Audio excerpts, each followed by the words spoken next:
দেখি মুখটা হলো, জিভটা বের করো। সব তো ঠিকই আছে, কি আছে? তোমার সামনে তোমার মা যখন আমাকে অপমান করলো তখন কিছু বললে না কেন?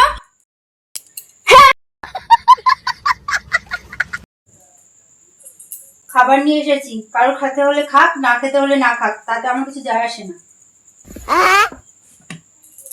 চা খেতে ইচ্ছা করছে, কেউ যদি বানিয়ে দিতে পারে করুক, নাহলে আমি বাইরে গিয়েও খেতে পারি, আমার কিছু যায় আসে না। চা বানানো হয়ে গেছে, কারো ইচ্ছা হলে খাক, না ইচ্ছা হলে না খাক, তাতে আমার কিছু যায় আসে না।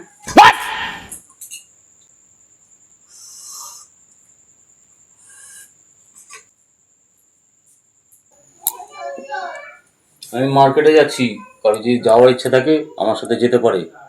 অবশ্য না গেলেও কোনো অসুবিধা নেই, তাতে আমার কোনো যায় আসে না।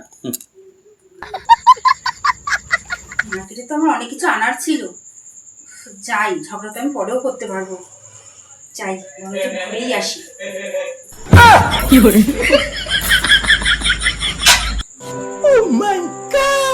যাই, আজকে যা যা মন চায় সব কিনবো, সব টাকা শেষ করবো। বেশি ঢং শুরু করেছে। আমি যাওয়ার জন্য রেডি, কারো ইচ্ছা হলে আমার সাথে যেতে পারে।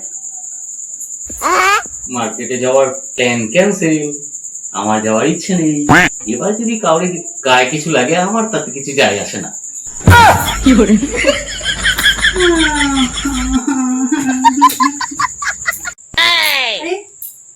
তুমি শুয়ে আছো, তোমার পাটা একটু টিপে দেবো?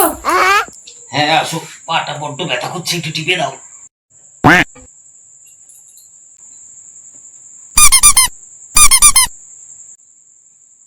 না ছাড়ো, আমার একটা কাজ পড়ে গেছে গো, এই মাত্র মনে পড়লো, ছাড়ো, অন্যদিন টিপে দিও।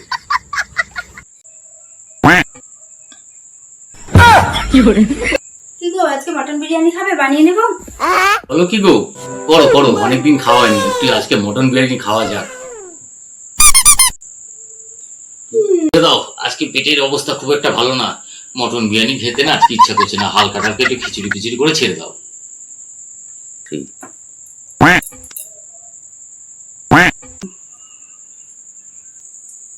আরে এই কুচকানো জামাটা কেন পড়ছো? দাও দাও দাও, আমি ইস্ত্রি করে দিই।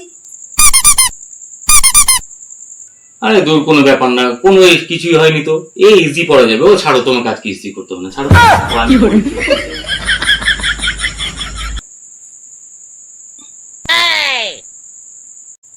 কি গো, চায়ের সাথে পকোড়া বানিয়ে দেবো, খাবে আজ বৃষ্টির দিনে? কি বললে? চায়ের সাথে পকোড়া? করো করো করো, অনেকদিন হয়নি, চলো। হেভি, শুনে জিভে জল চলে আসছে।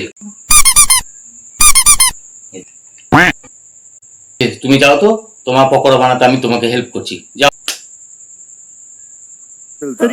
ये भगवान क्या जुल्म है। কি ব্যাপার রে, আজকে সকাল থেকে দেখছি তোরা দুজন খালি মাথা নাড়িয়ে দিচ্ছিস যাচ্ছিস, কি ব্যাপার? তোর মার সাথে কি আমার ঝামেলা বাঁধাবি? কত সুন্দর পার্টি পেয়ে দেবে বলছে, কত সুন্দর সুন্দর খাবার বানিয়ে দেবে বলছে, আর তোরা সকাল থেকে শুধু না না করে যাচ্ছিস, ব্যাপারটা কি রে? আমি কি করলাম? ও, পারা যায় না তোদেরকে নিয়ে, তোরা যে ঝামেলা সৃষ্টি করিস, বুঝতে পারছিস? দাও দেখি কিরকম পকোড়া তৈরি করছো, তোমাকে একটু আমি হেল্প করে দিই। হ্যাঁ, কি বলছি, পকোড়া তো বানাচ্ছি।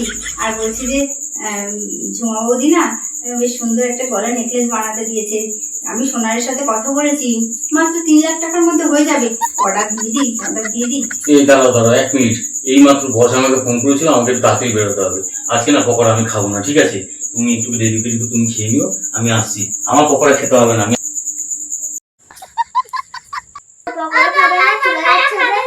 না ভাই, না বাবা, আমার ওই 3 লাখ টাকার পকোড়া খেতে হবে না, তোর মাকে খাওয়াস, আমি চললাম।